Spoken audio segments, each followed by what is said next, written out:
పేదలే తెలంగాణ రాష్ట్రంలోనట అందరు పేదోళ్ళే ఉన్నారట. ఎందుకు ఈ అందరు పేదలే అని టైటిల్ పెట్టారంటే కారణం ఇది. రాష్ట్ర జనాభా 3.50 కోట్లు అయితే తెల్ల రేషన్ కార్డుల లబ్ధిదారుల సంఖ్య 3.25 కోట్లట. చూసిరా, దాదాపు ఎంత జనాభా ఉందో అన్ని రేషన్ కార్డులు తెల్ల రేషన్ కార్డు లబ్ధిదారులు. ఇక పేదోళ్ళు ఇక బిలో పావర్టీ, తెలంగాణ రాష్ట్రంలో ఉన్న ప్రజలంతా బిలో పావర్టీ లైన్లో ఉన్నారా? ఎవడు ఆర్థికంగా లేడా? గత 10 ఏళ్లలో బీఆర్ఎస్ పార్టీ ఒక్క రేషన్ కార్డు ఇవ్వలేదు అనేది ఎంత నిజమో, కాంగ్రెస్ సర్కార్లో ఎవరు కొడితే వాళ్ళకి రేషన్ కార్డులు వస్తున్నాయని అంతే నిజం అయిపోయింది కదా. సో కొంత ప్రభుత్వం దీని మీద ఆలోచన చేయాలి. రేషన్ కార్డులు ఇవ్వాలనేది మంచి ఆలోచనే. సన్నబువ్వ పెట్టాలి, సన్నబియ్యం ఇవ్వాలి, పేదలకి రేషన్ తినడానికి తిండి దొరకాలి కాబట్టి రేషన్ కార్డులు ఇవ్వాలి, అంతవరకు దట్ ఈస్ ఫైన్. అయితే క్షేత్రస్థాయిలో ఎంత వెరిఫికేషన్ చేసి పేదలకి అర్హులకి రేషన్ కార్డులు ఇస్తున్నారు అనేది ఇక్కడ బిగ్గెస్ట్ క్వశ్చన్ మార్క్. వందల కొద్ది కుప్పల కొద్ది కట్టలు అక్కడ పెండింగ్లో ఉంటాయి ఎంఆర్ఓ ఆఫీసుల దగ్గర. కింది స్థాయిలు క్షేత్రాలు ప్రభుత్వం ఉద్దేశం మంచిదే కావచ్చు, కానీ కింద తహసీల్దార్ స్థాయిలో ఎంత అవినీతి, ఎంత నిర్లక్ష్యం కొనసాగుతుందో మీకు ఉదాహరణలు చెప్తున్నా. కట్టలు గుట్టలు ఉంటాయి. ఎవడన్నా నిజమైన అర్హుడు పోయి అయ్యా మాకు రేషన్ కార్డు రాలేదు, ఇంకా కడియెత్తాను, కడియలేదు, లేకపోతే కొత్తది రావాలి, కొత్తది ఇస్తలేరు అని అంటే టైం పడుతుంది. ఇక చూసిరా మొత్తుకొని వారం కింద ఇచ్చిన వాళ్ళే ఇంకా అన్నీ ఉన్నాయి అంటాడు. కానీ అప్పటికప్పుడు ఒకరు తీసుకుని వస్తే రికమెండేషన్ తోటి పోయినది మన పని అయిపోతుంది కథం. అట్లా క్షేత్రస్థాయిలో ఆపరేటర్లు తహసీల్దారుల దగ్గర పెద్ద ఎత్తున నిర్లక్ష్యం నీడలు కమ్ముకున్నాయి. నాకు తెలిసి మరి రేషన్ కార్డులు ఇచ్చే ముందు దానికి గైడ్లైన్స్ ఏమి ఇచ్చారో నేను కొంచెం మిస్ అయినా, కానీ అంటే ఒక పేదోనికి రేషన్ కార్డు ఇచ్చే ముందుట పేదోడా కాదని ఎట్లా నిర్ధారిస్తారు? క్షేత్రస్థాయి రేషన్ కార్డు కోసం అప్లికేషన్ పెట్టుకోగానే ఆ ఫీల్డ్ ఎంక్వైరీకి ఏమైనా వెరిఫికేషన్కి ఏమైనా పోతురా లేదా అని అది భగవంతుని కనుక ఎక్కడ కూడా రేషన్ కార్డుల కోసం ఇప్పటికైతే చాలామంది పోతున్నారు. ఎవరికి పడితే దుబాయ్లో బొంబాయిలో ఉన్న కూడా రేషన్ కార్డులు వచ్చినాయని బయట మాట్లాడుకుంటుంటే ఉన్నా. సో మంచి చేయాలనే ఉద్దేశం మంచిదే, కానీ దాన్ని పకడ్బందీగా చేస్తేనే ఆ పేరు శాశ్వతంగా నిలబడే అవకాశం ఉంటుంది.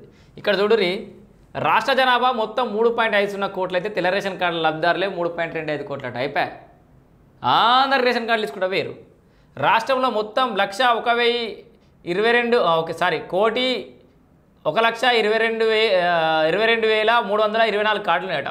కొత్తగా 2.50 లక్షల కార్డులు ఇవ్వనున్న సర్కార్ అప్పుడు 3.35 కోట్లకు చేరుకున్న లబ్ధిదారుల సంఖ్య. అంటే ఇది లబ్ధిదారుల సంఖ్య, రేషన్ కార్డుల సంఖ్య కాదు.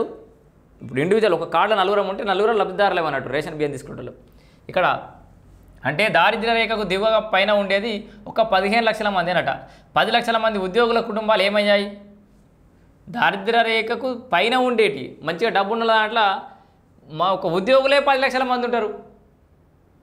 15 లక్షల మంది పేదోళ్ళని బాగున్నారని చెప్పేసి పేర్కొన్నారు. ఇక్కడ రాష్ట్రంలో 25 లక్షల కార్లు, వారిలో కార్డు లేని కుటుంబాలన్నీ 25 లక్షల కార్డులు. ఇప్పుడు మొత్తం లెక్క చూసుకోరు ఒకసారి. ఒక 10 లక్షల మంది గవర్నమెంట్ ఉద్యోగులు ఉన్నారు అనుకుందాం, ఒక 25 లక్షల మంది కార్లు ఉన్నారు, ఎంత 35 లక్షల మంది వీళ్ళే ఉండాలి కదా.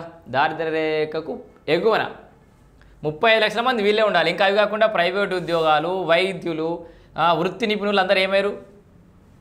పెద్ద ఇప్పుడు మినిమం లాయర్ ఒక కార్ మెయింటైన్ చేస్తుండు, డాక్టర్ ఒక కార్ మెయింటైన్ చేస్తుండు, పెద్ద చిన్న వ్యాపారాలు చేసేవాళ్ళు కూడా, పానీపూరి అమ్మేటోళ్ళు కూడా లక్షలు పెద్ద కార్లు కొంటారు. డబ్బులు ఇన్కమ్ వస్తుంది, నేను తప్పంటలేను, వాళ్ళు అక్రమంగా సంపాదించినట్లేను. బట్ అక్రమంగా రేషన్ కార్డులు పోతున్నాయి అనేది ఇక్కడ సమస్య. అనర్హులకు ఆహార భద్రత కార్డులు పొంతన లేని లెక్కలట. సో రాష్ట్రంలో అందరూ పేదలే. అవును, మీరు చదివి నిజమే. మన రాష్ట్ర జనాభా అక్షరాల 3.50 కోట్లు అయితే తెల్ల రేషన్ కార్డులున్న లబ్ధిదారుల సంఖ్య ప్రస్తుతం 3.25 కోట్లకు చేరిందట. మరో 2.50 లక్షల రేషన్ కార్డులు జారీ చేసేందుకు పౌర సరఫరాల శాఖ కసరత్తు చేస్తోంది. అంటే లబ్ధిదారుల సంఖ్య మరో 10 లక్షలు పెరిగి తెల్ల రేషన్ కార్డుదారుల లబ్ధిదారుల సంఖ్య 3.35 కోట్లకు చేరుకుంది. రాష్ట్ర జనాభా 3.50 కోట్లు కాగా ఇందులో 3.35 కోట్ల మంది పేదలే.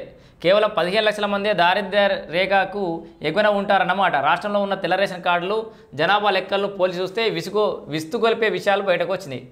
రాష్ట్రంలో రేషన్ కార్డుల జారీ అనేది ఎన్నికల హామీగా మారిపోయింది. అధికారులకు రాగానే రేషన్ కార్డులు పంపిణీ చేస్తామని ప్రతి రాజకీయ పార్టీ ఎన్నికల ప్రచారం చేసుకుంటోంది.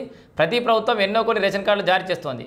కానీ ఉమ్మడి రాష్ట్రంలో తెల్ల కార్డుల పంపిణీ జరిగింది. తెలంగాణ ఏర్పడ్డాక కూడా జరుగుతోంది. కుటుంబాల సంఖ్య, జనాభా పెరుగుతున్న కొద్దీ సంక్షేమ పథకాల లబ్ధిదారుల సంఖ్య కూడా పెరుగుతోంది. అయితే అంతే స్థాయిలో తెల్ల రేషన్ కార్డులు అంటే ఇక్కడ ఒక విషయాన్ని గమనించాలి. సూటి ఒకటే లైన్, రేషన్ కార్డుల సంఖ్య పెరుగుతుంది అంటే పేదోళ్ళు పెరుగుతున్నట్టు లెక్క. రాష్ట్రం అభివృద్ధి దిశ కనుక పురోగమన దిశలో కాకుండా తిరోగమన దిశలో పోతుందన్నట్టు లెక్క. ఒక కుటుంబం మినిమం కారు కొనుక్కునే పొజిషన్కి, ఓ బంగ్లా కట్టుకునే పొజిషన్కి, 4 రూపాయలు సేవింగ్స్లో అకౌంట్లు డిపాజిట్లు ఫిక్స్డ్ డిపాజిట్లు ఉండే పొజిషన్కి పోతేనే అభివృద్ధి చెందినట్టు. రేషన్ కార్డులు ఇస్తే కాదు మనం అభివృద్ధి చెందినట్టు. సో ఎప్పుడు రేషన్ కార్డులు తగ్గుతాయా, రాష్ట్రంలో రేషన్ కార్డుల సంఖ్య తగ్గినాడు మనం అభివృద్ధి చెందినట్లు లెక్క. సో ఇది 13వ పేజీలు ఉందట. దీన్ని ఒకసారి ధనదాన మొత్తం చూద్దామా, ఏమన్నాయి చూద్దాం. అయ్యో ఇదే 10 రాసిరు కదా.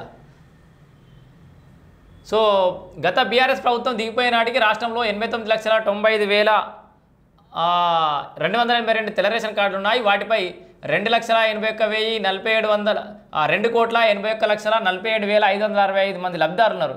ఎంత 2 కోట్ల పైన. అప్పటికి కాంగ్రెస్ ప్రభుత్వం అధికారంలోకి వచ్చిన తర్వాత సమగ్ర కుటుంబ సర్వే చేపట్టింది. ప్రజాపాలనలో దరఖాస్తులు స్వీకరించింది. మీ సేవలో కూడా దరఖాస్తులను కూడా పరిగణలోకి తీసుకుంది. పాత కొత్త దరఖాస్తులు మొత్తం కలిపి ఒక 18 లక్షల వరకు వస్తే ఇప్పటి వరకు 11.27 లక్షల దరఖాస్తులకు ఆమోదం తెలిపి కొత్త రేషన్ కార్డులు మంజూరు చేసింది. దీంతో రాష్ట్రంలో తెల్ల రేషన్ కార్డుల సంఖ్య 1,22,324 చేరింది.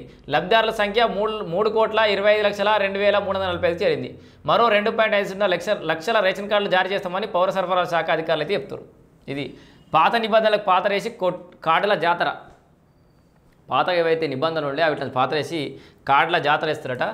వాస్తవానికి అయితే దారిద్ర్యరేఖకు దిగువ ఉన్న వారికి ఆహార భద్రత కార్డులు అనేది పంపిణీ చేయాలి. అలాగే 5 ఎకరాలకు మించి భూమి ఉన్న వారికి తెల్ల రేషన్ కార్డు అనేది ఇవ్వకూడదని చెప్పేసి నిబంధనలో ఉంది. 5 ఎకరాలు 10-20 ఎకరాలు ఉండి దుబాయ్ బొంబాయిలో జాబులు చేసే వాళ్ళు సంపాదించే వాళ్ళకి కూడా రేషన్ కార్డులు వచ్చినాయట. ప్రభుత్వ ఉద్యోగులతో పాటు ప్రభుత్వ రంగ సంస్థలో పనిచేస్తున్న కాంట్రాక్ట్ అవుట్సోర్సింగ్ ఉద్యోగులకు కూడా కార్డులు ఇవ్వద్దనే నిబంధన ఉంది. ప్రైవేటు ఉద్యోగులు, ప్రభుత్వ పెన్షనర్లు, స్వాతంత్ర సమరయోధుల పెన్షన్ తీసుకునేవారు కూడా అనర్హులే. వైద్యులు, ఇంజనీర్లు, లాయర్లు, చార్టెడ్ అకౌంటెంట్లు, తదితర వృత్తి నిపుణులు, పెద్ద వ్యాపారులు, మిల్లర్లు, పెట్రోల్ బంకుల నిర్వాహకులు, బోర్వెల్ యజమానులు కూడా తెల్ల రేషన్ కార్డులు తీసుకోవడానికి వీల్లేదు. చూసిరా, తెల్ల రేషన్ కార్డులు ఎవరు తీసుకోవద్దు, వీళ్ళు ఎవరు కూడా వేసుకోవద్దు, కానీ అందరూ వాళ్ళే ఉంటారు. ఉదాహరణకు రాష్ట్రంలో 25 లక్షల కార్లు ఉన్నాయి. వీరిలో చాలా కుటుంబాలకు తెల్ల రేషన్ కార్డులు ఉన్నాయి. 5 ఎకరాలలోపు భూమి ఉన్న రైతులు రాష్ట్రంలో 56.11 లక్షల మంది మాత్రం. లెక్కలు క్లియర్గా ఉండే. 5 ఎకరాలలోపు భూమి ఉన్నటువంటి రైతులు ఎందుకు మరి గిన్ని లెక్కలు తెలిసినాక లెక్కల ప్రకారం రేషన్ కార్డులు ఇష్యూ చేస్తే అయిపోయేది కదా. సో సంక్షేమ పథకాల లక్ష్యంగా రేషన్ కార్డులు అయితే ఇచ్చారు. సో ఏది ఏమైనా ఇక్కడ మనం కాంగ్రెస్ పార్టీ తప్పుపట్టడం కాదు, కానీ రేషన్ కార్డులు ఇవ్వాలనే ఉద్దేశం మంచిదే అయినప్పటికీ కూడా ఇట్లా క్షేత్రస్థాయిలో ఏదైతే మానిటరింగ్ లోపించడం వల్ల, పర్యవేక్షణ లోపించడం వల్ల, కట్టుదిట్టంగా ఇవ్వకపోవడం వల్ల తహసీల్దార్ స్థాయిలో అనేక నిర్లక్ష్యాలు, అనేక అవినీతి అయితే జరుగుతోంది. దీని మీద కూడా ప్రభుత్వం దృష్టి పెట్టాలని చెప్పేసి కూడా మనం వైడి న్యూస్ తరపున వాళ్ళ రిక్వెస్ట్ చేయడం జరుగుతుంది. ఇక ఇంకొక ముచ్చట చూద్దామా. 2 మంత్రులు